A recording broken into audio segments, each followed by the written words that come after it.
My name is Hannah Jean R. I'm Ampolocchio. Ericalyn Mays Canyo. Green kay Asombrado. I'm Mel Tolero. I'm Danrave Pantonyan. I'm Charles Roncilli about it. Hi everyone, by the way, I'm Monica Destino.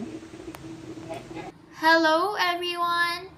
Do you still remember that every time when our parents brought us into public markets to help carry their purchase essentials, vegetables, or meats, we always noticed the uncleanliness, bad smell, and chaotic surroundings everywhere?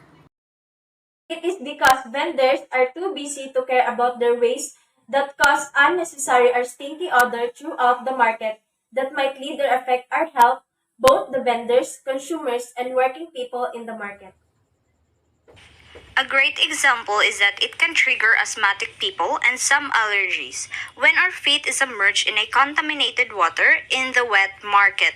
Sometimes an accident occurs due to slippery surface. Also, it can cause environmental pollution in the waters because of irresponsible user of waste like plastic, cellophane, wrappers, plastic bottles, and anything sort of plastics that thrown everywhere. Those are the reason why we are planning to We are proposing manage the present, save the future. Basurahan para sa kalinisan. We also have our objectives. The general purpose of the project is to improve the environment of the locality. Towards this end, the following objectives are set. First, to achieve efficient and proper waste management. Second, we provide guidelines that would enrich their knowledge about having a good sanitation. Last, to ensure the protection of the environment through effective waste management. Our proposal will be an opener to the people whose business was being built the Bulgarian market.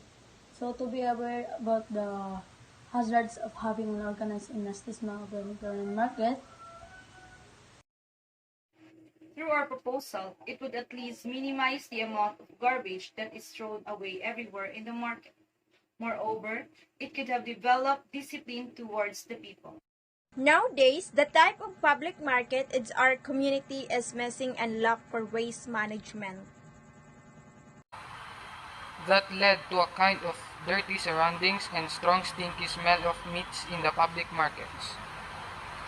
That explains why our team decided to solve these unending problems of trash in our public market by giving numerous rubbish bins in many areas in the market. Furthermore, through this kind of approach, we can completely have achieved our desired public market that is clean. Our methodology. What public markets are the proponents going to serve?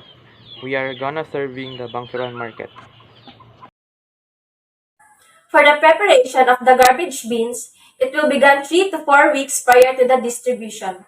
It is to ensure that the acquired bins are complete and free of defects.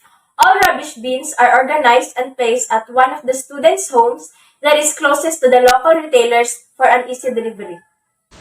methods in gathering the garbage bins, all are purchased locally in order for the local vendors to benefit from the purchase of rubbish bins. Number of rubbish bins needed for a public market are purchased and made at one store. This aims to make the distribution of rubbish bins to each location in the Bulgarian market as simple as possible.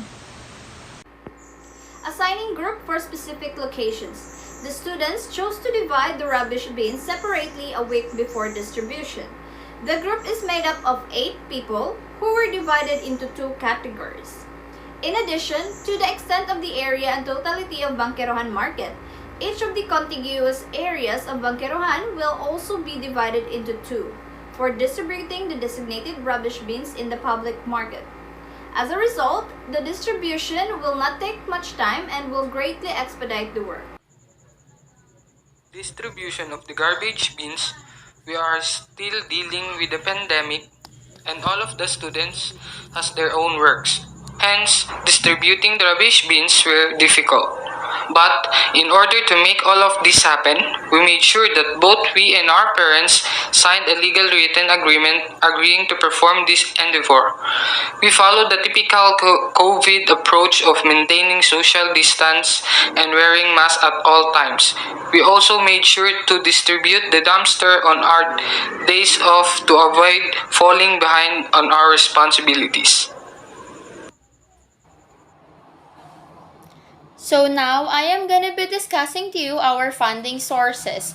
As you can see in here, we have our frame and our sacks. So this is our proposed project. And for us to be able to achieve this, of course, we have our table for our funding sources. The first thing that we need is the form bars. 30 length of the form bars 10 mm that cost 155 pesos with a total of 4,650. Second, 30 pieces of sacks that cost 7 pesos each with a total of 210 pesos. The third one is 2 kilos special welding rod with a cost of 125 pesos with a total of 250 pesos. And lastly, the welder. For us to be able to achieve our proposed project with a total of 6,110 pesos. Our beneficiaries.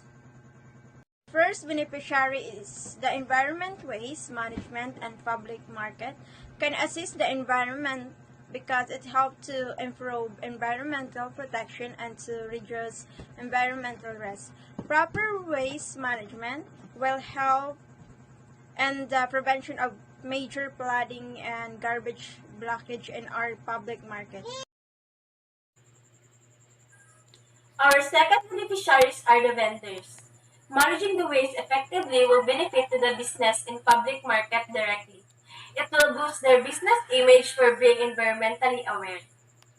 Business owners should raise staff morale and environmental awareness to make their business operations more efficient, improve ordering, and reduce waste materials. Our third beneficiaries are the consumers.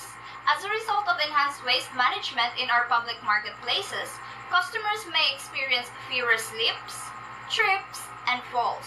It will also enhance the customer experience in reducing inhaled foul odors and reducing our public market's dirty image. Our fourth beneficiaries are the tricycle or jeepney drivers. Tricycle or jeepney drivers will benefit from the effective waste management in our public market because it will reduce the traffic and floods caused by heavy rains. Our last beneficiary are the sweepers. Sweepers are in charge of keeping our public marketplace clean and litter-free. Sweeper benefit from the waste management and public market since it reduces her hectic job and keep them away from contaminants. Our conclusion. After a thorough analysis of data, the following conclusions are hereby made. This proposal suggests the importance of having a rubbish bins. Each member of the society must take responsibility and do best to properly throw their own waste. Through this kind of approach, we can completely have achieved our desired public market that is clean,